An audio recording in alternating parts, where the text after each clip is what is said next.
The metal door slid open with a loud hiss. Two tall, insect-like guards dragged a human inside the torture chamber. His face was bruised, his lips bleeding, but his eyes were calm. The guards pushed him into a metal chair and strapped his arms and legs tight. Around him, strange machines hummed with energy. The room smelled like old blood and burnt flesh. Alien. Tools, sharp and glowing, hung from the walls. Standing in front of him was Commander Voraltek, a six-eyed alien who had broken hundreds of prisoners. "You're the last human we captured," Voraltek said in a cold voice. "Let's see how long you last." The human didn't reply. He just smiled. It wasn't a friendly smile, it was something else. A smile that made even the guards pause for a second. Voraltek signaled to begin. A long metal needle moved slowly toward the human's arm. It wasn't just sharp, it sent tiny shocks of pain. Into every nerve it touched. The moment it pierced skin, the guards expected screams. They got silence. The human didn't even flinch. Another tool heated up, burning lines into his chest. The smell of cooked flesh filled the room, still no sound. The commander leaned forward. "You think silence will protect you? You'll scream soon." The human looked him in the eye and whispered, "Try harder." Voraltek narrowed his eyes. No one had ever said that to him. He ordered the pain level to be doubled. Bones cracked. Muscles tore. Electric currents ran through his spine. But the human just stared at the ceiling, breathing slowly as if he was bored. Hours passed. The guards changed shifts. Blood pooled. Under the chair. But the man didn't scream, didn't cry, didn't beg. Finally, Voraltek slammed his fist on the control panel. "What are you?" he shouted. "Why won't you break?" The human's voice was dry but clear. "Because this is nothing. You don't know real pain." Voraltek took a step back. He didn't understand. This wasn't a warrior they had checked. No military implants. No training records. Just a civilian caught in the wrong place. And yet here he was, surviving what soldiers had died from. Whispers spread across the ship. Guards who once mocked humans now avoided the chamber. Even the torturer assigned for the next shift refused to enter. Something felt wrong. This human wasn't acting like prey, he was studying them, watching every move, learning how the machines worked. His eyes followed wires, buttons, doors. And when no one thought he was listening, he was. On the third day, a young alien guard asked him quietly, "Why aren't you afraid?" The human turned his head slowly and answered, "Because I've seen worse, and because I know how this ends." The guard didn't ask more, just backed away. That night, the ship's lights flickered. Something moved through the security systems. Silent signal traveled between locked doors. No one noticed, except the human. He smiled again, a deep, cold smile. Voraltek thought he had captured a weak creature. But what he had brought aboard wasn't weak. It was something old, something dangerous, something human. And the worst part? He hadn't even started fighting back yet. The alarms didn't go off when the new torturer entered. The ship stayed silent, cold, and dim. The creature was known across 5 star systems as the Extractor. No one knew what species it belonged to. Its skin was pale and smooth, and it had no eyes, just a face full of scars and black veins. The guards gave it wide space as it slid across the metal floor, dragging a bag full of tools behind it. It didn't speak. It didn't need to. Its reputation was enough to terrify even the strongest prisoners. But the human in the chair, he just looked at it and tilted his head. "You, the new guy?" he asked. The Extractor said nothing. It reached into its bag and pulled out something sharp and slow spinning. The human sighed. "I hope you're better than the last one." The session started with neural drills, tools that touch the mind, not the flesh. Memories were forced to surface: pain, fear, sorrow. But instead of crying or screaming, the human began to talk. He told stories of war zones on Earth, of watching friends die, of losing family in bombings. The Extractor dug deeper. It tried to force the man to relive each moment, to make him collapse. But the human controlled the memories. He described them in detail with no fear. The torturer paused, confused. It tried again, This time it searched for joy, for love, something soft to shatter. But the human had buried it all. Hours passed. The creature increased the intensity. Blood ran from the human's nose, his body shook from nerve pressure, but his voice stayed strong. "This isn't torture," he said. "This is memory lane." One of the guards watching from behind the glass shivered. "He's enjoying this," the guard whispered. "That's not possible." But deep down, they all knew this human wasn't normal. He was feeding off the pain, like it made him stronger. The extractor brought out its final tool, a black sphere that connected to the heart and forced the body to feel 1,000 deaths at once. The moment it touched the human's chest, the ship's power dipped. Lights blinked. The room went cold. Human gasped, but it wasn't fear. It was excitement. "Now this is new," he said. His body shook violently. Bones cracked. Blood sprayed from his mouth. Still he grinned. "You finally made me feel something." The torturer took a step back. Its hands trembled. This had never happened before. It tried to stop the device, but the human had already grabbed it. Despite the pain, despite being strapped down, he had caught the alien's wrist. "Your turn," he whispered. And suddenly, the machine exploded with sparks. The extractor screamed. For the first time in its life, it felt fear, felt pain. The guards rushed in, but the human was still locked down, laughing, eyes wild and full of madness. The extractor crawled back, its body twitching from the feedback. "Get it away from me!" it cried. "It's not human! It's something else!" But Vraltek, watching the whole thing, didn't stop it. He was no longer angry, he was curious. What kind of being enjoys pain? What kind of species takes torture as a challenge? The human sat in the blood-soaked chair, body broken but mind sharp. "This was fun," he whispered to himself. "Wonder what's next." He looked up at the camera, directly at Vraltek.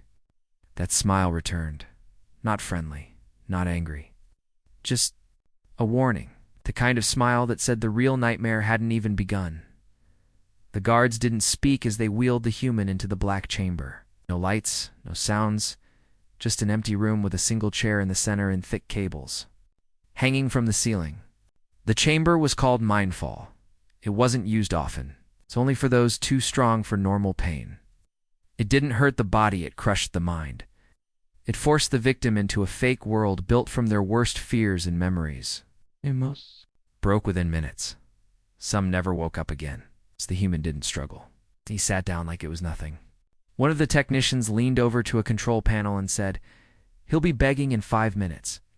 But deep down, no one believed it anymore. When the machine activated, the human's eyes closed and his mind was pulled into the simulation. He woke up in a dark city. Rain poured from a red sky. Shadows moved between burning buildings. Screams echoed through the air. He stood in the middle of the chaos, unarmed, alone. The simulation was designed to feed on fear, to make the victim feel helpless, hunted, and lost. Giant creatures crawled from the smoke.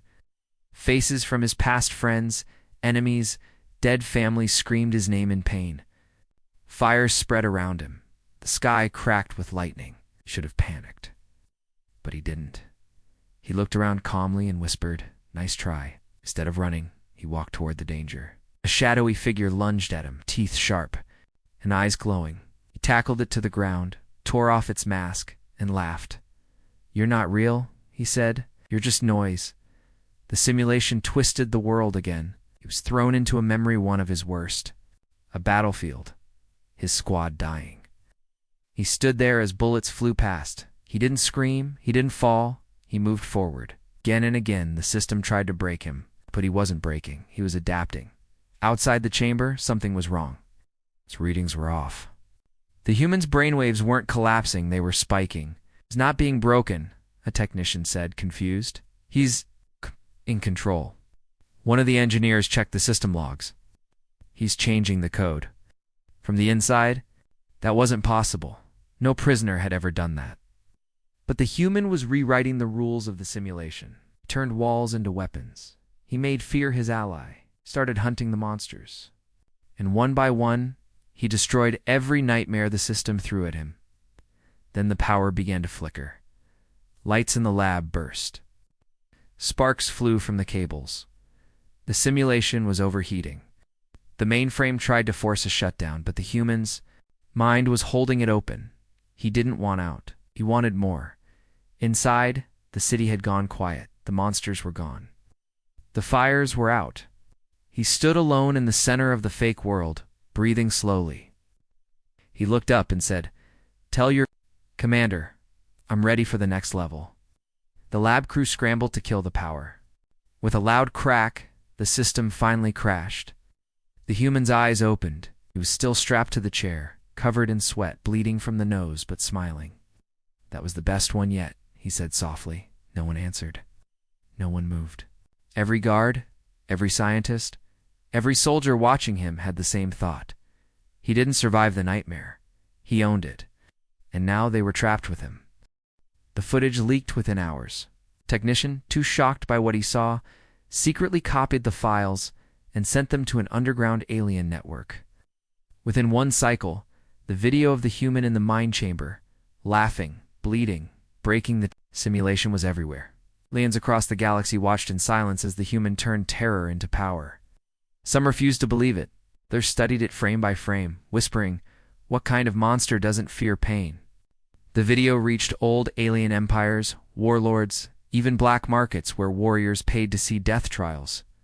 But this wasn't a death trial. This was survival, madness, and control all in one human body. Soon, one of the ancient war species, the Draxon, sent a direct message to Vraltek's ship. It was just one line. "Release him, now, before it's too late." Vraltek read the message and laughed. Too late. For us, he's one man. But even he didn't believe his own words. He had seen the human smile through shattered bones, had watched him break the torture AI with only his thoughts. Still his pride held firm. "Prepare for the next phase," he ordered. "We're going to tear his mind apart." Something had changed on the ship. Guards walked faster in the halls. Some avoided the door to the human's cell. Whispers filled the air. One by one, the crew began requesting transfers. Others simply disappeared. The security chief found a message scratched into a wall. "He's not locked in here with us. We're locked in here with him." Inside his cell, the human sat on the floor, eyes closed, counting slowly under his breath. Not to pass time, but to learn. Every time a door opened, he listened. Every time a machine hummed, he remembered the sound. His brain was building a map of the ship through noise, vibration, and scent. He knew when the guards changed shifts.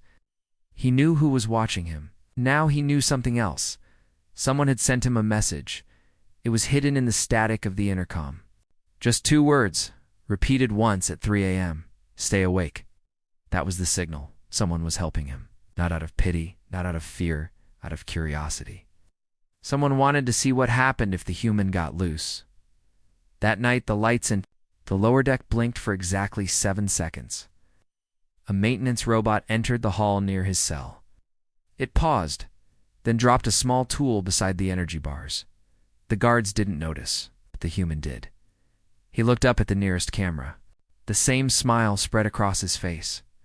The one that now haunted millions across the galaxy. A smile that promised no escape. A smile that whispered, "Your mistake wasn't capturing me. Your mistake was not killing me immediately."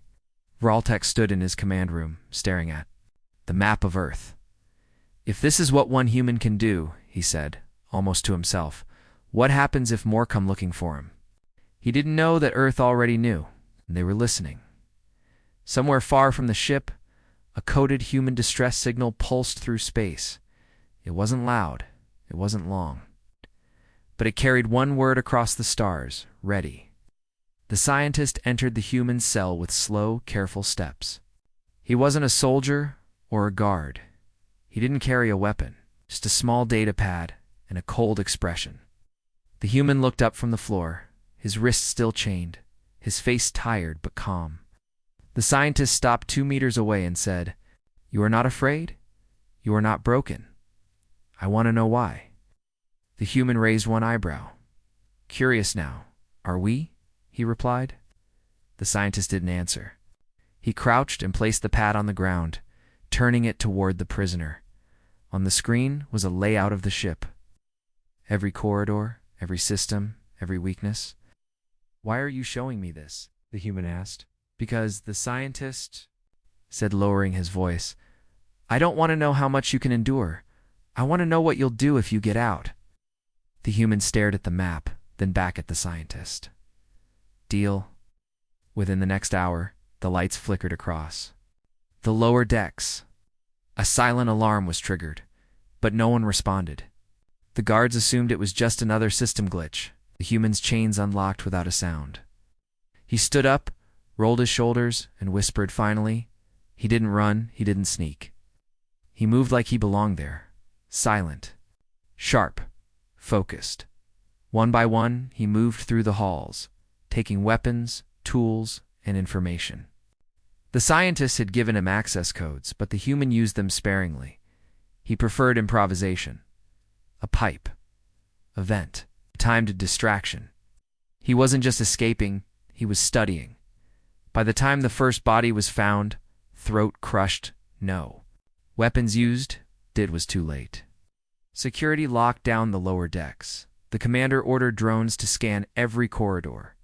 But the human was already inside the command center systems. He disabled cameras, rerouted guards, opened doors that should have stayed locked. In the control room, Vraltek finally understood the human had planned this, not for hours, for days, maybe since the beginning. This wasn't a random escape, it was a quiet invasion. The human appeared. In front of the command room door, just before the final lockdown, he stared into the lens, knowing Vraltek was watching. "I asked you to try harder," he said, "but you never listened." Then the doors burst open. Smoke filled the chamber. The guards fired, but the bullets passed through mist and shadows. When the smoke cleared, only Vraltek remained on his knees, bleeding from his shoulder, his weapon gone. The human walked in, calm and slow. No armor, no gun. Just a crowbar in one hand and silence in the other. "You tortured me," he said. "You studied me. Now it's your turn." Vraltek raised his hands, shaking. "Please don't kill me!" The human crouched in front of him. "I'm not here to kill you." He leaned close. "I'm here to show you how easy it was." Then he left the commander alive, bruised, broken, but breathing. A message. A warning. A promise.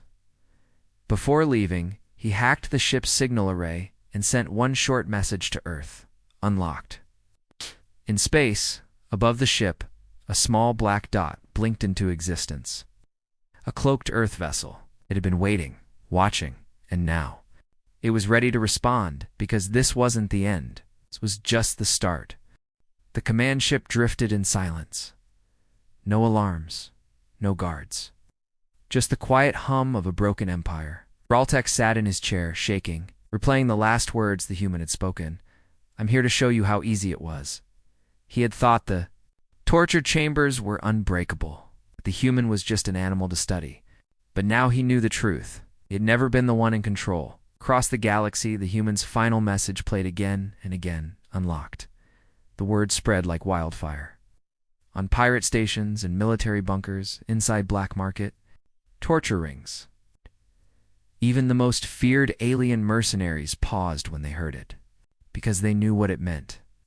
Earth had received the signal. The galaxy had tested a human and failed. Back on the ship, the scientist who helped the human walked the empty halls. Doors hung open, machines flickered and died. Wall carried a marked scratches, blood smears, broken equipment, but none of it compared to what was coming. A flash of blue light appeared above the ship. The Earth vessel uncloaked. It wasn't large, but it didn't need to be. It was fast, precise, built for retrieval and destruction. The ship docked without resistance. The human stood at the airlock, arms folded, no longer a prisoner. A soldier in a black uniform stepped forward. "Name?" the soldier asked. "Doesn't matter," the human replied. "I did what I came to do. Mission complete." The human looked back at the broken corridors behind him. Message delivered. Within minutes, the Earth ship disconnected and vanished into warp. No fire, no explosion, just silence. Then, A timer activated inside Voraltek's ship, one the human had placed without anyone noticing. The countdown began. 60 seconds. Voraltek tried to stop it. Couldn't. He fell to the floor screaming, not from pain, but from the fear the human had finally planted in his mind. But the ship didn't explode. Instead, every screen lit up. Single human face appeared, bloody, bruised, smiling. Same footage that had terrified the galaxy played again. Only this time, with a new message beneath it. You call it torture, call it training. Across hundreds of systems, leaders watched in silence. They had underestimated humans. Had seen them as soft, emotional, weak. But now they understood.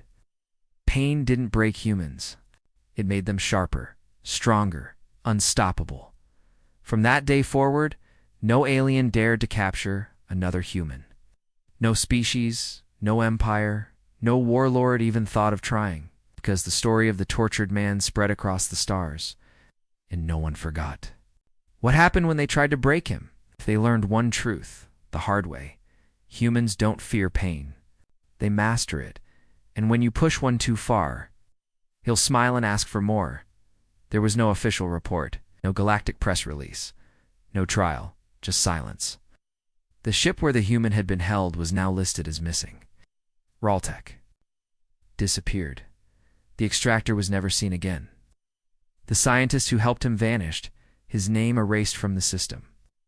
But the story lived on in whispers, in warnings, in every corner of the galaxy where fear ruled, and in every dark cell. Where a new prisoner cried, someone would say, "You should be thankful you're not human." Back on Earth, the man who had survived it all walked alone through a quiet base hidden beneath the ice of Antarctica. No medals, no interviews, it's just a debrief room with 2 chairs, a steel table, and a recording device. Across from him sat a woman with gray eyes and a calm voice. "We monitored everything," she said, "even the parts they tried to block. You did well." He didn't smile, he just nodded. "You want to tell us what you learned?" she asked. He leaned back in his chair. "They don't understand us," he said. "They think pain is the end. For us, it's just the beginning." The woman typed a few notes, then looked up. "There are others, captured, being tested like you were." The man's eyes narrowed. "We want you to train them," she continued. "Not how to fight, they already know that. We want you to teach them how to survive what you survived." He stood up, quiet for a long moment. Said, "It's not about surviving. It's about choosing when not to break." The next day, a new program began. Quiet, hidden, not for soldiers, but for survivors. Humans who had been captured, tortured, changed, they were brought together under one rule: never scream, never beg, never stop. Elsewhere in the galaxy, strange reports began to surface. Alien torturers gone missing. Black sites left in ruins. Whole ships found drifting with no life signs, only strange symbols scratched into the walls. A human face, smiling. The legend grew. Some called them ghosts. Others called them monsters. But Earth had another name for them: the Unbroken. Their message was simple. You thought you could torture a human. You only taught us how to win. 'Cause the moment you try to break a human is the moment they decide to break you.